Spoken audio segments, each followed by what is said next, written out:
Guys, gals, non-binary pals, welcome to the Sea Glass Perspective podcast, a podcast about finding resilience while weathering the storm, presented by Sea Glass Counseling and Wellness.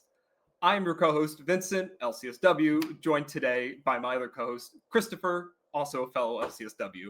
Chris, what's going on? How are we? Not much. If you're in the Northeast, if you're in Jersey, you know about the snow. So as long as we don't have any more going forward, I'll be very happy. I will be ecstatic. Weather and this weather, snow, winter, absolutely F tier for me, not for me. I'm waiting for the summer or spring, but past our little opener like that.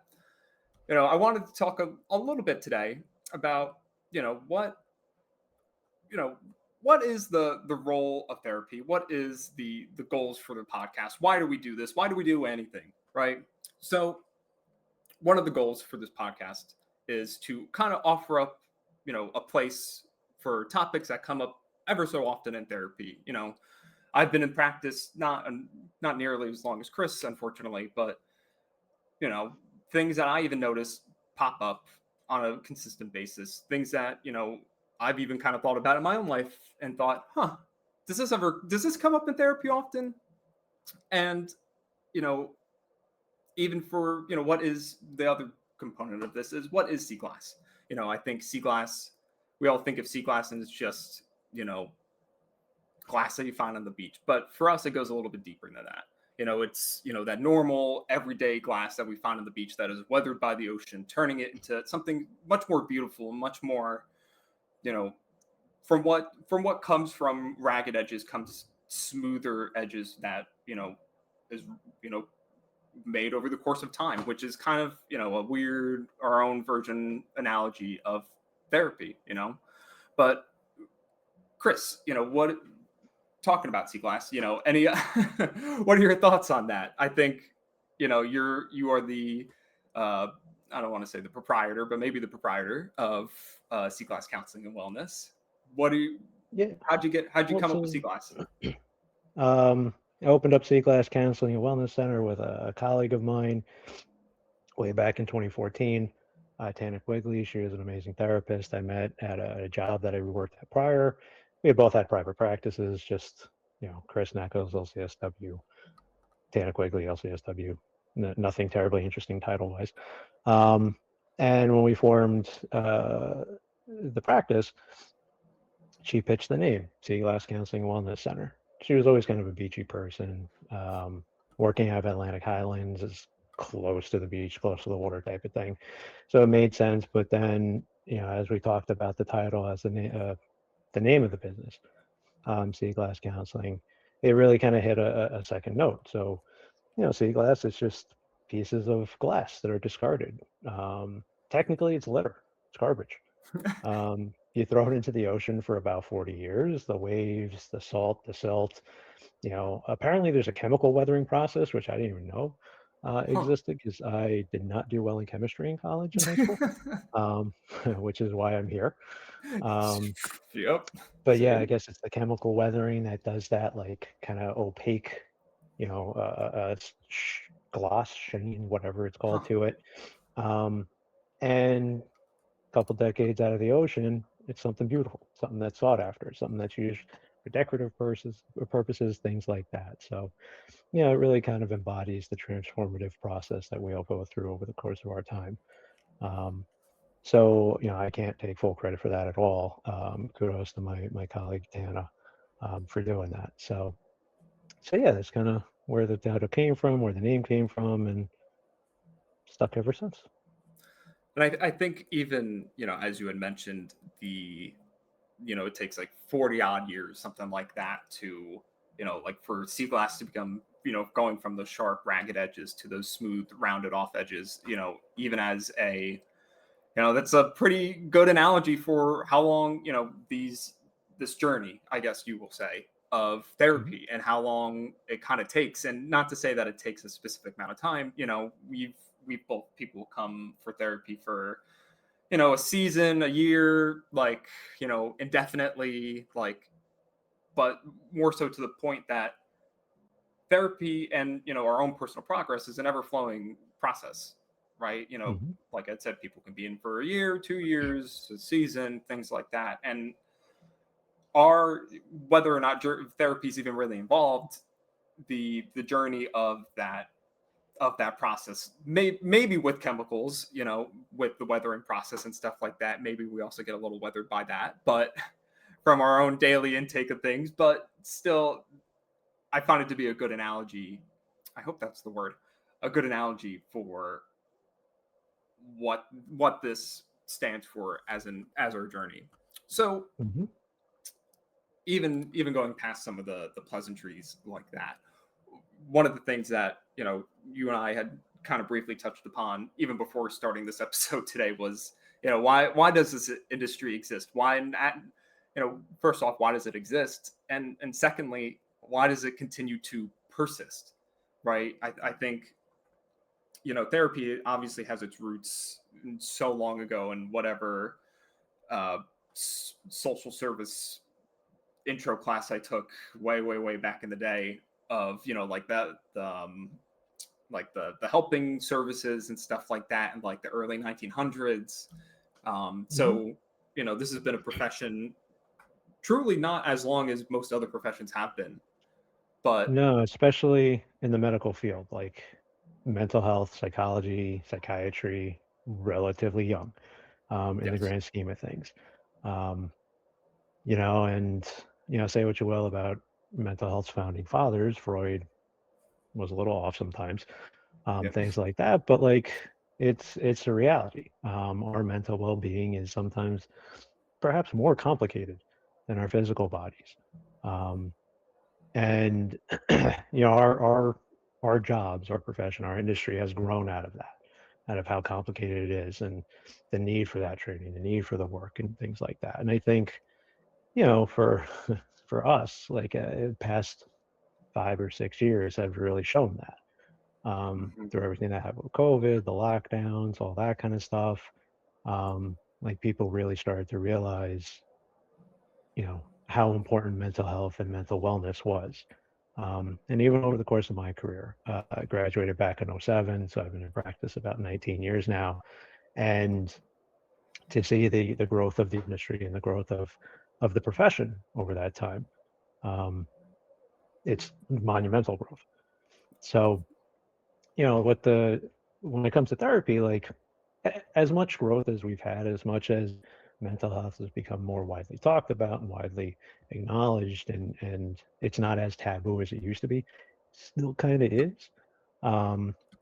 so therapy, right, mental health treatment, um, is not something that a lot of people necessarily consider early on, right? They, what's the point of it? And I hear that a lot in first sessions. It's, I was hesitant to come here. What's the point of talking about my problems? I know what my problems are, and I'm just going to come here and tell you about them. And you're a perfect stranger. Who are you? Um, what's the goal? And I'm one for analogies. I use them a lot in my work. So for those of you who watch this podcast and watch these Mhm. videos on an ongoing basis, you will hear a ton of them. Yes. And let's start with the first one, right? It's getting in shape. So we've all hit a point at some point where we kind of look at ourselves, we catch ourselves in the mirror, whatever it is, and we say, "Ooh, I need to do something here." Right? And getting in shape, it's not terribly complicated. We all know how to do it, No. right? We gotta do cardio, right? You go run, get on a bike, stationary bike, walking pad, things like that. Lift some Um, weights. and yep, we gotta get stronger. You lift some weights, push-ups, sit-ups, pull-ups, things like that, right? So we all know how to do that. Mhm. Kind of common knowledge. So we start doing that, and we start to see some progress depending on how dedicated we are to it. And then at some point, we're going to plateau, right? And we go, okay, well, this is not working anymore. What else can I do? And then we get online, we search some websites. YouTube is full of workout videos and things like that. You can find advice all over the place All over. on how to get fit, how to work out, all that kind of Million stuff. If you websites. really, yep, it is one hell of a rabbit hole. Um, Been there. but we we get some feedback. We get a workout routine, a workout regimen, a lifting regimen, couch to 5K type of thing, something like that, and we run through that, and then we hit a plateau, Yep. right? Or it's not doing what it needs to do, right? If you're like me and you're in your 40s, you go to your doctor, you get your physical. The doctor says, hey, your cholesterol is a little bit up, your blood pressure is a little bit up. Have you been working out? Have you been eating right? Things like that. And you go, kind of. And they say, well, you should probably turn that up a notch. So what do? We go to a gym, get a gym membership. We buy a Peloton. You sign up for monthly subscription for the classes. At the gym, you get a personal trainer. You join some fitness classes, right? You get some professional help. And why do we do that? Well, because they know theoretically know more than we do, right? They know it works. They've seen it work, right? The more experience that a personal trainer or a fitness expert has, the more they can give you feedback on things. And particularly with like personal trainers and stuff like that, like they help you fine tune things. I used to be a runner back in the day before I got old in my 40s. Forever And young now. in spirit. What you don't realize is how much minutia you can look at with running, how your foot falls, how your cadence is, where you put your arms while you're running, how you swing them, things like that. I had the unique experience of finding out that I don't roll my feet in, like most people, I roll my feet out. So on longer distance runs, the outside of my feet started hurting. Didn't know that was a thing. Definitely didn't know that there were shoes made for that. And that I learned by consulting a doctor, by talking to someone about it. So like over the course of a fitness journey, we can kind of do it ourselves because we know what works. We get some information, we try to figure it out, get some feedback from other people. And then if we really need to get into the flow of it, we hire someone, we find someone.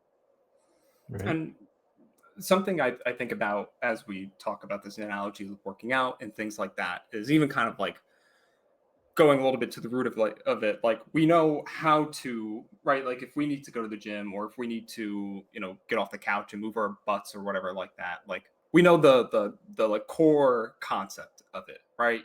How do I work out? Or, how do I lift weights? I don't know. I just go like this and that's kind of it. How do I run? I move my legs, I swing my arms, something like that. But kind of, I guess tying that into like the minutia. Blah. I'll pronounce words at some point in time correctly. We know how to do it, but we don't know how to do it, right? Like I can look at somebody doing like a 200-pound squat, back squat, whatever, at the gym and say, I'm going to do 200 pounds. And Chris, I have to admit, I've been paying for a gym membership for the past 2 years and I have not gone in a year. This is my confessional. For me to go into a gym a year of not really working out as much as I should have and going to pick up, a 200-pound barbell with, weights on it, I'm going to get crushed. If you can even lift it to begin with, no offense. If I can even lift it to begin with, right? Like, and to tie that in with the thought of therapy, like, something that I've noticed even as early on as, my own, career as being a mental health clinician and therapist, is that people come to therapy and don't really know how to utilize therapy, right? Like, in the sense that I've had people come to therapy and, in the initial stages, like I had a new start yesterday and I was, I did my own little spiel of like, what brings you, like, so what's going on? What comes, what brings you to therapy? What's kind of on your mind? And they're like, I don't know. I just kind of like want to talk to somebody. I'm like, that's great. That's nice. And I'm glad that you want to talk to me. But what's our purpose here? Right. And that's where that analogy gets even more in depth because when you look at strength training, right?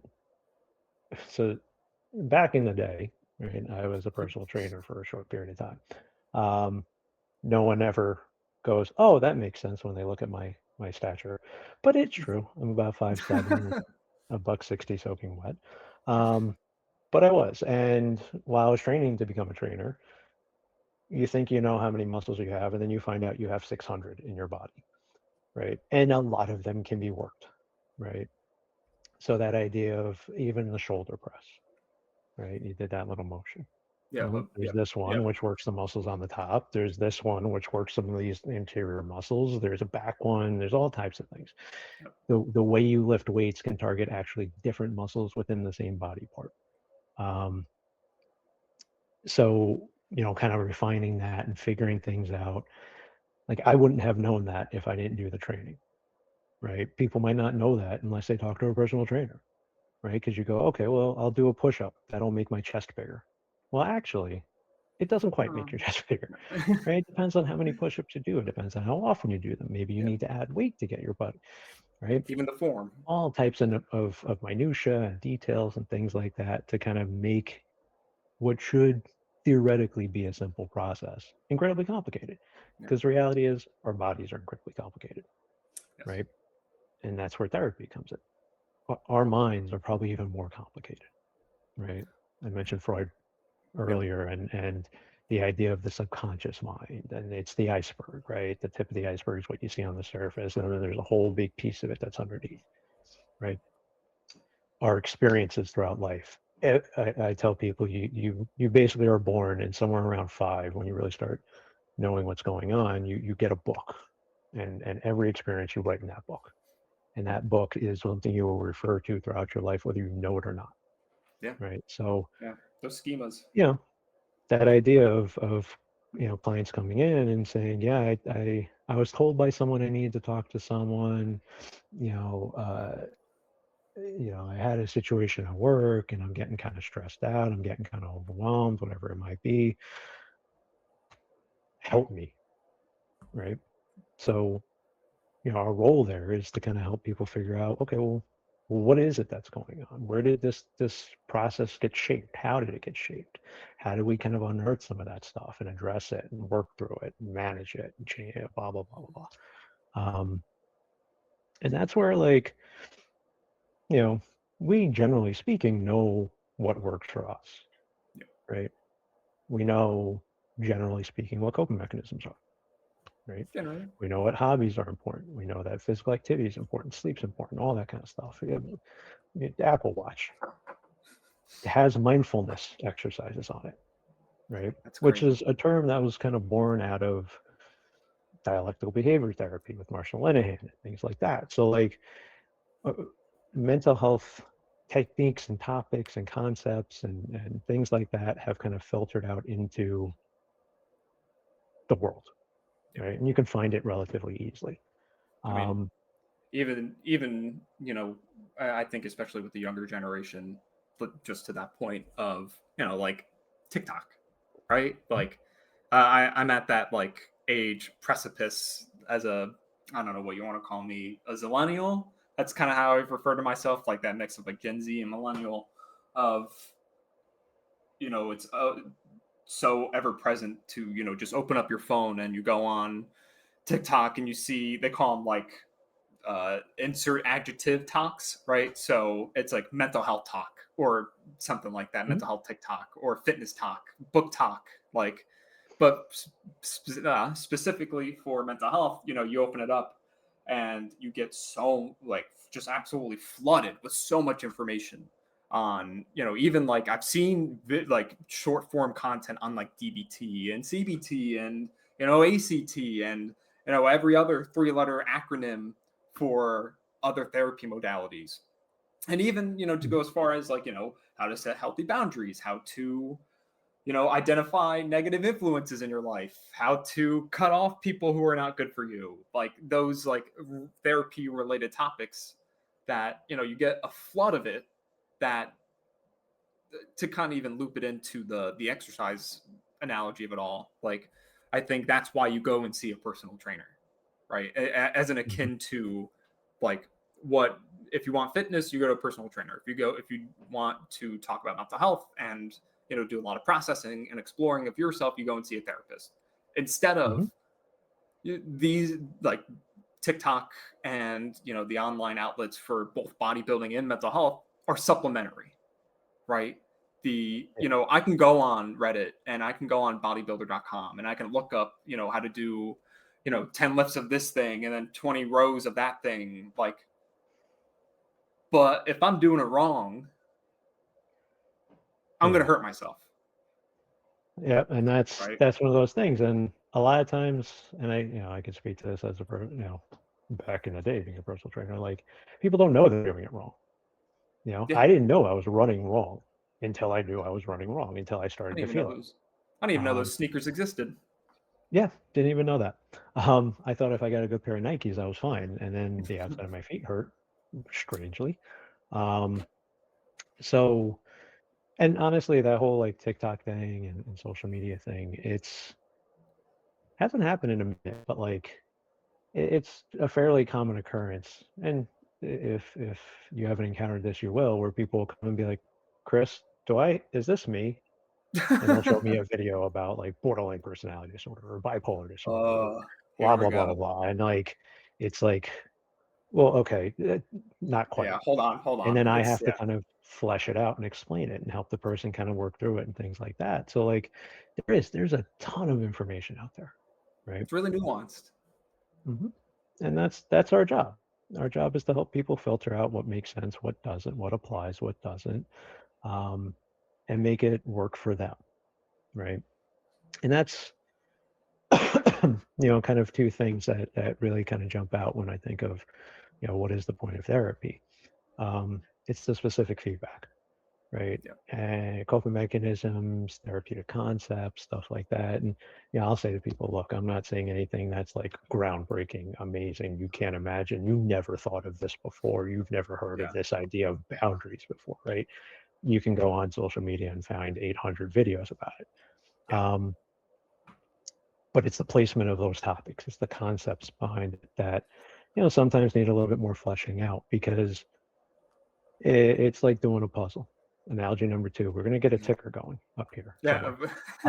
Analogy number 2, right? If you have 1,000-piece puzzle and you just throw the pieces all over the table, make a picture, right? Good luck. Where do you start? You find the corners, you find the edges, right? You do all that kind of stuff. You get a Lego set, right? You just open up all the bags, throw them out, and they're like, make a starship. Well, you got the instruction manual, you got that guidance, that type of thing. So, part of the time, as a therapist, we spend is just kind of explaining that type of stuff, explaining these concepts, where the coping mechanisms apply, how to actually define them in realistic terms. We all have heard the term boundaries, but I find people like, we don't really know what that means. I had to learn what that means in becoming a therapist. And honestly, my definition of that has changed over the past 19 years. The way I explain it, the way I perceive it, the way I conceptualize it has changed over 19 years. What I learned in grad school back in 06, 07 doesn't necessarily apply anymore, right? Our world has changed. We have changed. Even in the time that I've graduated, I think, I've been a therapist I've been, in the field for just about 5 years. Been with C-Glass for about 2 years at this point. And even my, personal definitions and the things that I've been taught and learned in therapy and as a student of therapy and as a consumer of therapy myself is just has constantly ebbed and flowed. And I think, Chris, we've talked about this within my supervision sessions as I was coming up to be, an LCSW of like, I learned this in school, but this is not what it really is anymore. Yeah, it's not how it applies. It's not how it applies anymore. Exactly. Mm-hmm. And so one of the, like, I think, going past the obviously, if you need to find somebody to work out with and to figure that stuff out with you, you go and see a personal trainer. You need somebody for mental health assistance, you go and find a mental health professional. But one of the things I also think about when we talk about therapy too is like obviously the concepts and stuff like that, but being able to not necessarily a buzzword, because I do think this is a valid component of it all, but the component of the safe space, right? And being able to vent those emotions and have them feel validated in all of Hmm. this, right? Like kind of like being a garbage man in a sense, in a weird Analogy number roundabout three. way. Analogy number Uh, 3.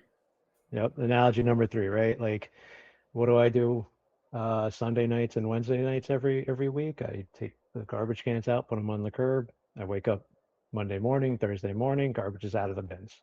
Right? I put the garbage cans back in. I have never known stress since owning a home like I do on holidays when garbage pickups the next day. Particularly, my house, our house, my wife and I tend to host all of the holidays. Mhm. And heaven help me when Christmas Day is on a Monday or Thanksgiving on a Thursday, no garbage pickup. And we host, so we've got a lot of garbage. So I'm sitting there panicking. Oh, if I put it out, the raccoons are going to get into it. The squirrels are going to. You don't realize it until you need to, until you see it, right? And that was something way back in grad school. Um, the way it was described to me in one of my classes was that we are garbage men, right? People can come into our office, dump, not really worry about it because we're an objective third party. We won't see you in the out in the wild. We're not a family member. We're not a friend, right? Our goal, our job is to be kind of that sounding board, right? That vessel where you can just kind of dump some information, dump your emotions, look at us, because clients will do that. They'll like vent and pop, pop, pop, pop, pop, and then they'll look up at me and be like, "Does that What make now? sense?" And I'll be like, "Yeah, absolutely, you're completely right," Yep. or maybe not. Um, Then you clarify. and without judgment, without a secondary like game situation, without our own agenda, stuff like that. Because like one of the best parts of having a therapist is that you have someone who you don't see elsewhere, right? So if I complain about my wife to my friend, and then my friend and my wife meet, that's Ye- I don't like that feeling, Yeah. right? If I complain to my wife to my therapist, they're not going to meet. There's really no reason for them to meet. And even in the event, because this has happened to me as a therapist, where like I'll be at like a restaurant and I'll see a client, I ignore the hell out of them, right? Because I'm not supposed to be there, That's yeah. right? Our relationship doesn't exist outside of that office, so you don't have to worry about me walking up to you and being like, "Hey, Jill, how you? Is this the husband you've been complaining about?" Oof, he Oh, looks I every got a bit as bone to like, pick with you. yeah. um, so yeah, like it's a great opportunity just to kind of do some dumping, right? And then on top of that, like because it's a good dumping ground, it's a good opportunity to just vent without worry and things like that. Therapists act as sounding boards, right? So at least on once, a couple times every session, I just say the thing back to a person that they just said to me. I say, Yeah. well, okay, wait. So you just said this. How does that sound to you? Hearing it out of my mouth. Mm. Um, and it just And kind of helps people to figure things out. I think it always makes people, what's the word I'm looking for? Not like click better, but you need a rephrasing, right? To better kind Hmm. of like understand that. Even last week, I had a session of mine with one of my clients, and we were talking about some like isolation and making friends and not feeling comfortable enough to like talk to her friends about different like mental health topics and just like personal things. And somewhere along the line we talked about her parents and stuff like that, and I like ended up like rephrasing it a little bit and like kind of bringing it back to that of like, well, your parents did this and your friends act like this way, so like you see the connection here. And she's like, Hmm. oh, I never thought about it like that. And I'm like, I didn't even like, speaking to the beginning of all this, like I didn't say anything profound per se. I just reflected this back to you, and you said all these words. And that's where like that puzzle analogy, right? Like you throw the puzzle pieces out on the table, and then sometimes you just need someone to help you find the edges. Yep. Person helps you find the edges, and then you can put the edges together and create the frame. And that's sometimes our job. And on a side note, like those aha moments are fun as a therapist. Like seeing it click for a client and things like that. Like, um, so what are we up to now? Number four analogy. Um, I think I've said to you, Ding. Vincent, in our conversations, like as a therapist, you're a little bit of a Sherlock Holmes, right? Where Yep. you're just kind of taking some, evidence, disparate things that no one, like you don't necessarily think they relate. And that's a hallmark of Sherlock Holmes. If you ever read the stories, the books, things like that, watch the movies, he points out two things and goes, well, those two things connect. And everyone's like, oh, I didn't see that. Yeah. That makes a lot of sense, right? So, therapy can be a way of, it gives us the opportunity to vent and just to dump our emotions without, worrying about reprisal, worrying about the reaction of the other person. Therapists give us, specific feedback, reframe specific concepts, how those concepts apply to the circumstance that we're in, right? You bring up the idea of, well, your parents did this and then your friends are doing this. Don't you see the connection there? One of those tongue-in-cheek things is you go to therapy to blame your parents. Well, if your family that you grow up with teaches you how to operate in a certain way, we're just going to naturally do that, right? If And I've got four kids, at the end of dinner, they all know, get up, put your plates in the sink, put your plates in the dishwasher, put all your stuff away, clean the table. They will continue that going forward, right? If that's taught to you, you'll just kind of adopt the habit. So, I, I will never. I find myself saying a lot recently, like, I will never forget this, but this I truly will not forget as a component of my career. Maybe like a year ago, I was seeing one of my clients at the time, and he had mentioned, or we were talking about something pretty heavy and processing some pretty deep things, and he's at some point he had said like, "You're not going to tell me this is my parents' fault, right?" And I'm like, kind of like kicking my feet, scratching my head, like, well, I'm not going to necessarily say that, but I'm going to say that. yeah. Sorry, like, that's, but it's not a part of, just to speak on that part real quick. It's not, Mhm. it's not all of your family. It's not always about your family, but, your family are the people that teach you the most core component, fundamental things about being a person in your early stages Mhm. of life, right? Like, I mean, that's how we develop like secure attachment and safe attachment and, like morality and, between right and wrong and being corrected by the family unit, not just our family or parents Mhm. per se. But It's that book. We're always writing in it's our book. So every experience, particularly the more significant, particularly the more emotionally charged ones, those get pages dedicated to them in the book. yeah. Sometimes chapters are dedicated to that circumstance and that trend, that pattern, that situation, that relationship. Um, and it's a lot. It's a lot to figure out. It's a lot to process. And that's why, you said earlier the idea of therapy and like what's a timeline for therapy, whatever it needs to be. I have clients, like you said, I've worked with for a couple months, handful of months at a time. Um, and I've had clients that I've worked with over like 10, 12 years now.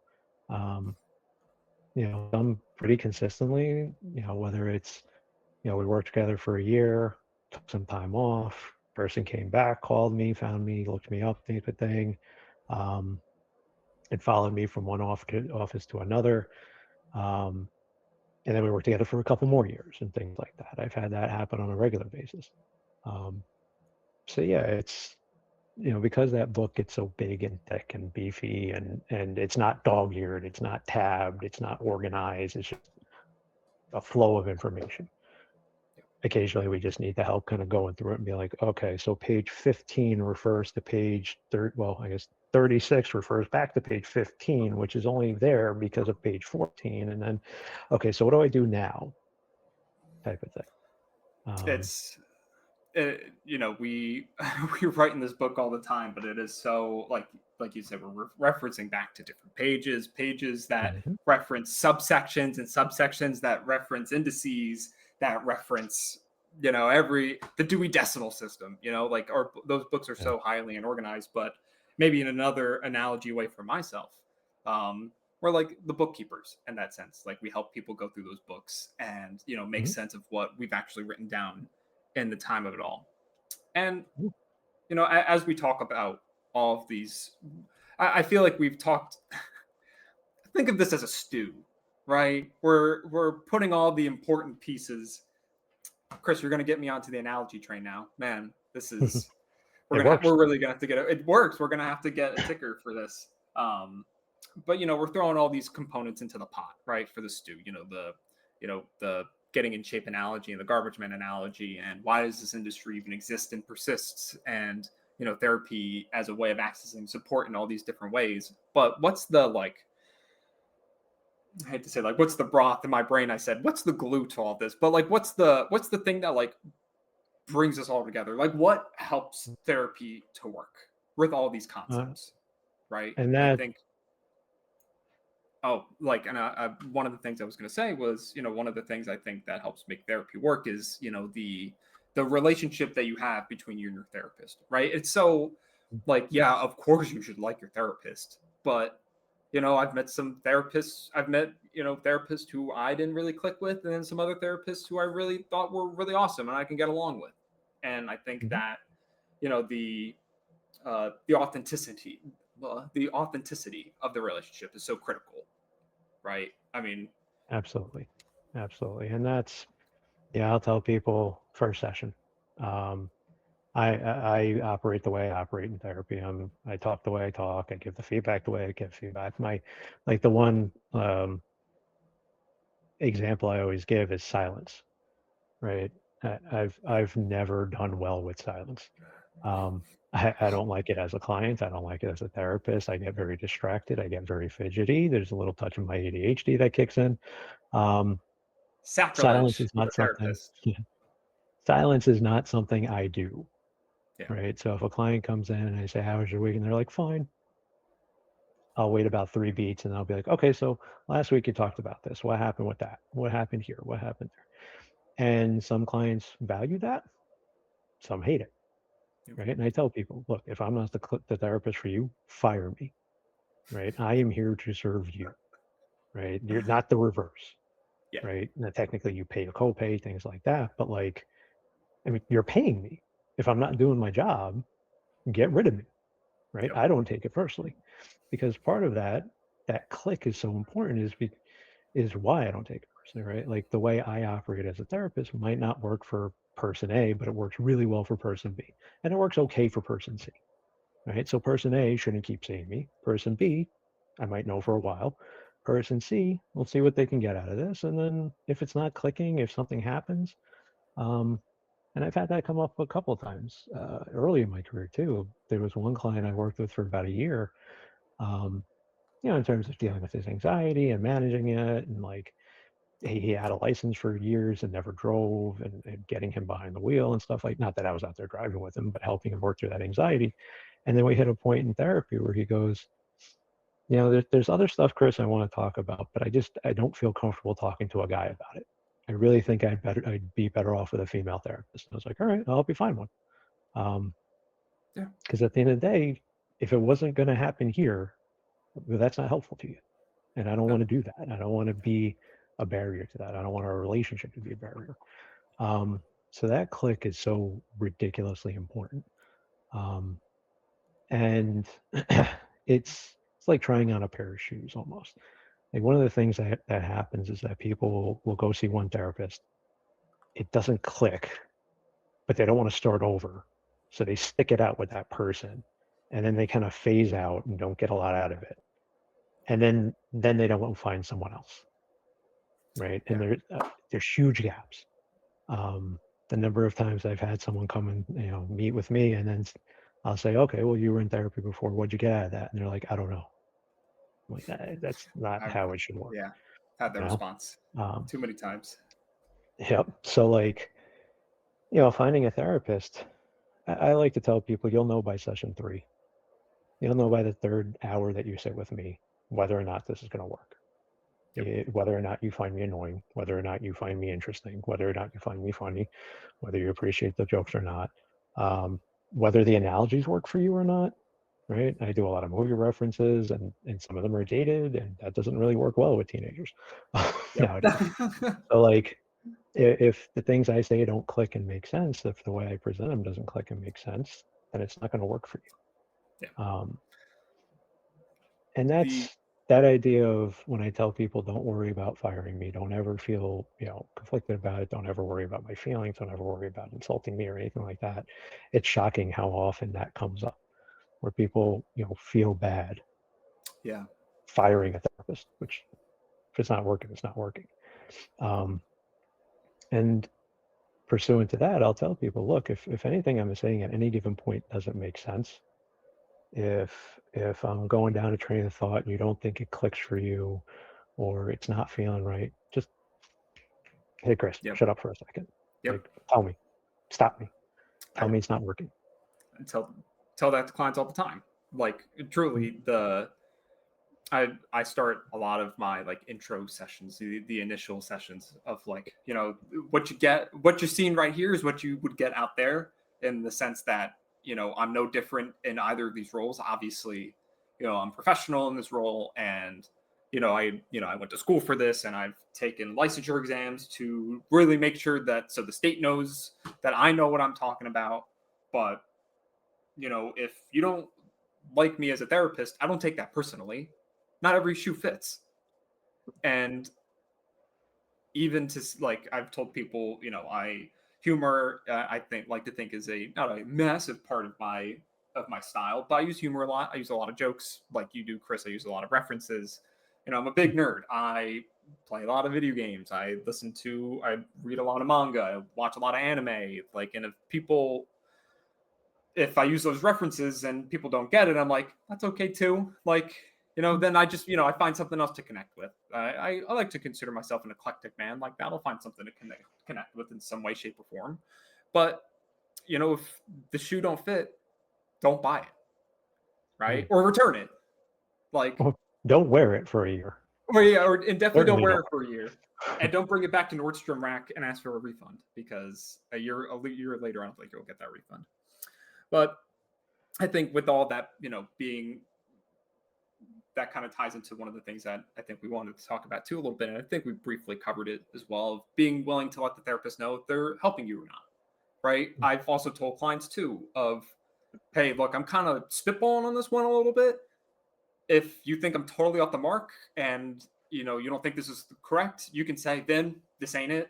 Let's move on. And I'll happily say, okay, that's fine. Like, going back to the Sherlock Holmes reference, like, I'm a detective and all of this, and not all leads that detectives get are correct. But that's the point of it, to parse out what we find to be correct, what we don't find to be correct, what we think could be a good lead, what might be, like a red herring and all of this. And that's just one component of our job. And I think tying in with that, obviously, it almost kind of feels contradictory to say this, but also being willing to go along with the process, right? Like, to let us also make those like statements and to make those conjectures and to say, no, that's not right. Because then how are we going to know if that's right or not if we don't actively reflect that back or get that out in the open? Well, that's where it's ultimately kind of not contradictory, because like therapy is a two-person job, right? You're coming to me as a professional, and you're hoping that my feedback is valuable and it applies to you and it makes sense to you and I can help you make sense of things and stuff like that. But what's the saying? I can't make bricks without clay, right? Like, a huge component. There's a lot of huge components to therapy. One of which, right? It's our willingness to participate in the process, right? As a client, as someone seeking therapy. Am I willing to be open and honest? Am I willing to process some of these emotions? Am I willing to talk about the past? It's not often, but I'll have people come in and be like, well, I want some help, but I don't want to talk about my parents, or I don't want to talk about work. And I'm like, work is It's kind of gonna 50% come up. of what you do. Yeah.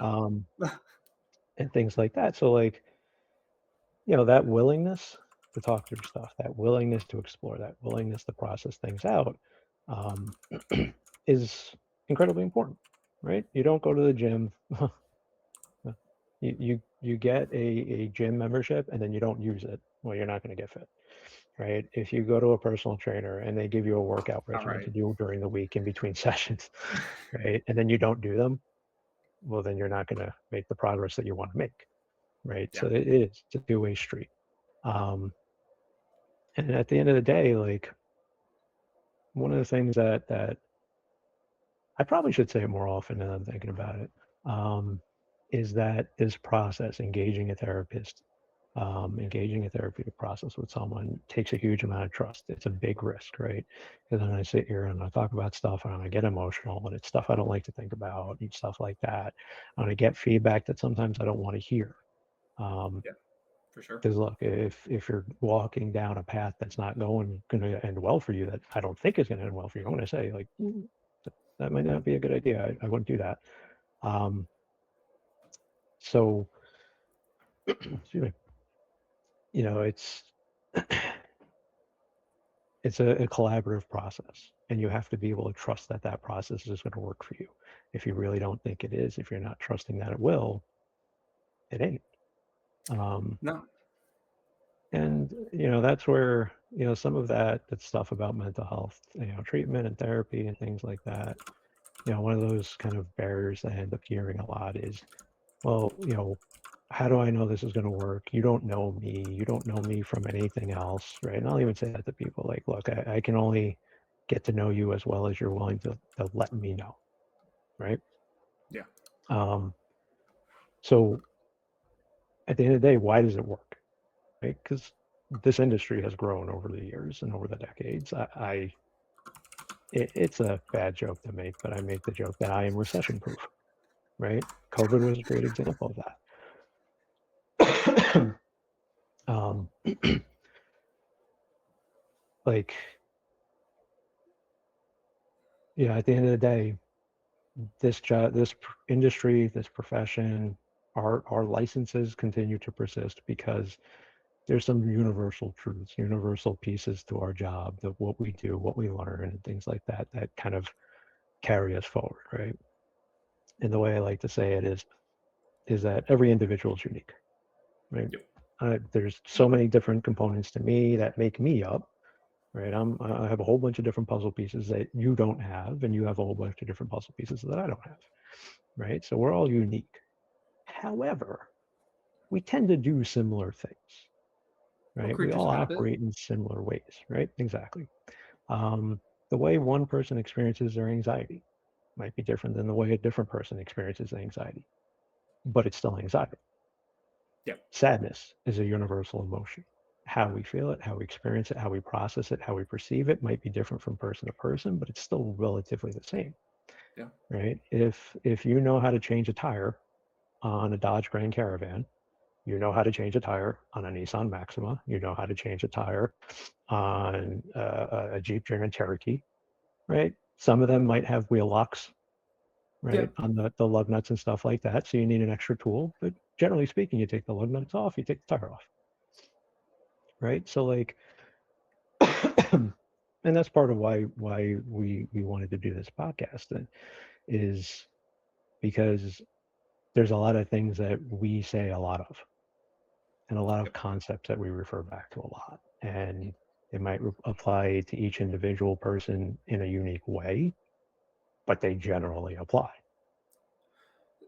The I used to, when I was working for the local healthcare system around here, and doing a big part of my job was doing biopsychosocial assessments, and primarily what I did all day is alongside medication management of.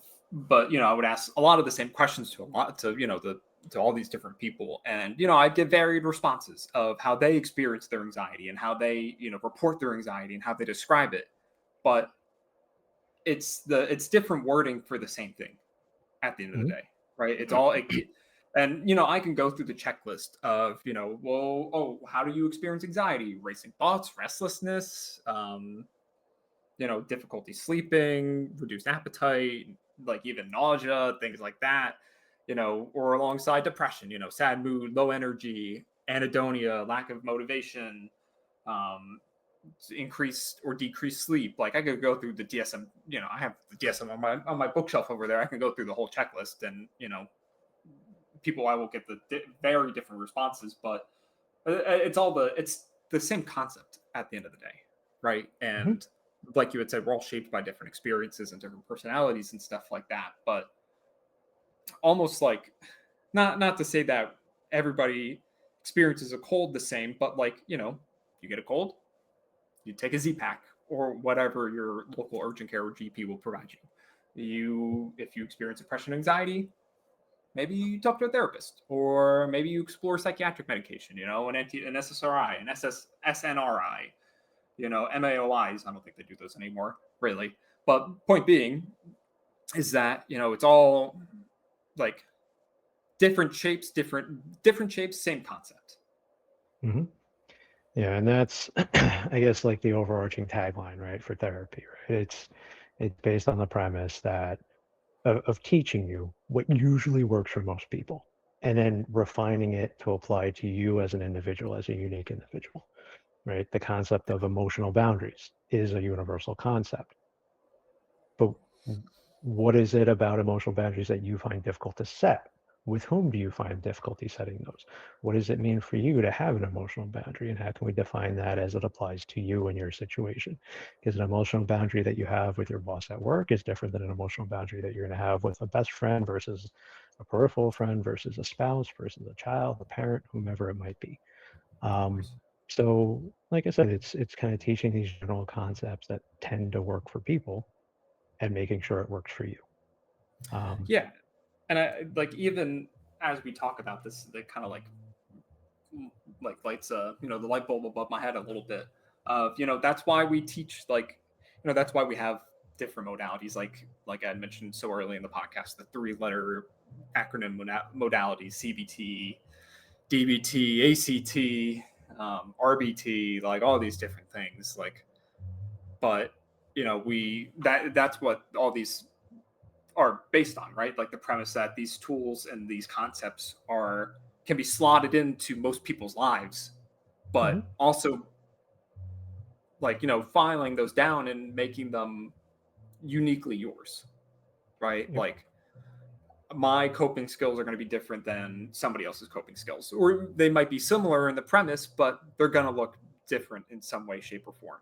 Like, Mhm. me, I like to go out and go play like trading cards with my friends as a means of coping when I've had a long day, or sitting down and watching TV, like, or journaling, or the big ones like journaling and engaging in yoga and meditation and all those things. Like, and honestly, hell, if meditation doesn't work for you, that's okay, because it doesn't have to work. That's why we say most people, because it doesn't have to work Mhm. for everybody. Honestly, I wish I could meditate. It's just not for me. And that's okay, but that's okay. Like, I think, a lot of times in therapy too, not that we push this narrative, but sometimes I think there can be this narrative of, a therapist tells you to journal and to meditate. And if you're not doing these things, you're not using therapy correctly, which is so far from the truth. Yeah. If and that's the thing where, like, one of the nice ways to describe it, I think I read it in an article, is that we're all climbing mountains, right? I'm climbing my mountain, you're climbing your mountain, and there's a gap between us, a chasm, a valley, whatever. From my vantage point on my mountain, I can see kind of up your mountain, and I can see the path that you're taking. I can yell out to you, "Hey, look, that path is going like there's an overhang right above you. You might not see it yet, but I think I see it there. You might want to move 3 feet to your left. If there's a rock slide, I could call it out because I see it before you might see it. Things like that. Doesn't mean I know what the heck's coming up on the top of my mountain. Doesn't mean I'm doing a perfect job of running up my mountain, um, personally, but I have a better vantage point perhaps than you might. Um, I might be able to see things a way that you don't see them, right? And especially if I'm a trained mountain climber, Yeah. right? My feedback might be a little bit, better. Um, so yeah, like, therapy being a collaborative process, there's a lot of elements that are just kind of generally speaking work and are helpful. And um, but at the end of the day, it's, if you engage it and you reach out and you talk to your therapist and you be open and honest and you take what we say into consideration and stuff like that, like, we'll find a way. Yeah. We'll find it eventually. Um, You know, I tell a lot of my clients that too. The only thing I really ever ask for, other than letting me know if you need to reschedule, a couple hours in advance at least, is just be honest with me, be open with me. And I hate to like put it in such a brash or harsh way, but like, you're paying me. to help you, to be that reflection point, to provide you feedback. And if you're not open and honest with me, how are you utilizing the service effectively? And, and if you feel uncomfortable to talk about certain topics, let me know. And we could work around that. Like talking about the client that you had at one point who, didn't feel comfortable about talking about certain issues with a male. Like, that's okay. He was honest with you. And he got the appropriate help he needed, whether that's, talking it out further or thereby with a referral to a female therapist. Like, our job is to help you. Even if, regardless, it's particularly like in the field of social work, like we want to help you, right? We are in the field, we are in the helping profession. Let us help you in this sense. But help me help you, right? Yeah, help me help you. But I think as we kind of start to come to time on this episode, I kind of reflect back a little bit on how we how to better, how do I want to say this? For somebody being this being the first episode, I think this might be a good jump point of, how do people even find a therapist? How do you even start that process? Honestly, the place that I always refer to, and I think you refer to as well, psychologytoday.com. Yep. Right. It is just a nice little platform where, as a therapist, you kind of post your profile, your bio, you give a little blurb about yourself, what your specialties are, what what your experience is, things like that. More importantly, sometimes, or just as importantly, what insurance companies you work with, what insurance policies you accept, or if you don't. And you type in your zip code, and it gives you a list of therapists. So then you can refine it based on those topics. And it's just, honestly, it's the easiest spot to go, because a lot of people will go on their insurance carrier's website and you'll get a list that is hard to parse through. It's a pain. So Psychology Today is probably the most consistent referral spot. And then, kind of when you go through that process, reach out, talk to people, ask for a phone call, conversation, things like that. Do an intro session. If you're applying for a job, you don't just apply for one and go, well, if I get this job, I'll get it. And if I don't, then I'm not working. No, you apply to a bunch of different jobs, right? If you're hiring, you accept a bunch of resumes, you do a bunch of interviews to tease out who the right person is, what the right fit is. It's the best resource, one of the best resources that I've ever encountered. Absolutely. And I guess I solely wanted to ask this question, it being the first, the inaugural episode of the podcast, because, a lot of listeners who might be listening in, might not know where to start. Right. And, for them to start with, as we start, it's also inundating and it's overwhelming. I've had plenty of times people say to me, I don't know how to find a therapist. I don't know where to find a therapist, particularly in my last job. And, I would have Psychology Today locked and loaded for, anybody that needed it. Giving them step-by-step instructions of how to find a therapist, how to sort through your insurance and stuff like that. I've found oftentimes that people going through their insurance cards, like it's great that the resource is there, but they rarely ever update that anyway. They say that they take Blue Cross Blue Shield, and you end up calling and they say, I haven't taken Blue Cross Blue Shield in years. And you're like, that's and Blue Cross Blue Shield just hasn't updated its list. Yes, exactly. Yeah. But as once again, in my own little analogy or simile, I don't know grammatically what it would be, but you have to dip your toes in the water to learn how to swim, right? Mm-hmm. Like, you're not gonna dive headfirst into a pool and think I'm gonna swim laps and do great. Like, no, you're gonna, I hate to say drown, but you're gonna drown if you dive into an 8-foot pool and not know how to swim. Like, you're gonna drown if you don't know how to find the therapy, because it ends up becoming overwhelming and you're like, nah, this sucks, I'm not going to look for it anymore. Like, I'll just, grin and bear it and pull myself up by my bootstraps. Yeah. But I mean, I guess as we kind of close this off, Chris, do you have any final thoughts for the first episode? Well, just first, thank you for listening to us talk and ramble on for 40 some odd minutes. But if this is the first kind of moment where you're considering, is therapy right for me? Is that something I should pursue? The fact that you're here listening to this video and this podcast and listening to us talk is a sign that you should probably go look for someone. It can never hurt, right? We all need help sometimes. I've seen therapists throughout my life, Vincent, you mentioned you as well. Like, there's never any reason to be ashamed of it, be uncertain about it, to have any misgivings about it.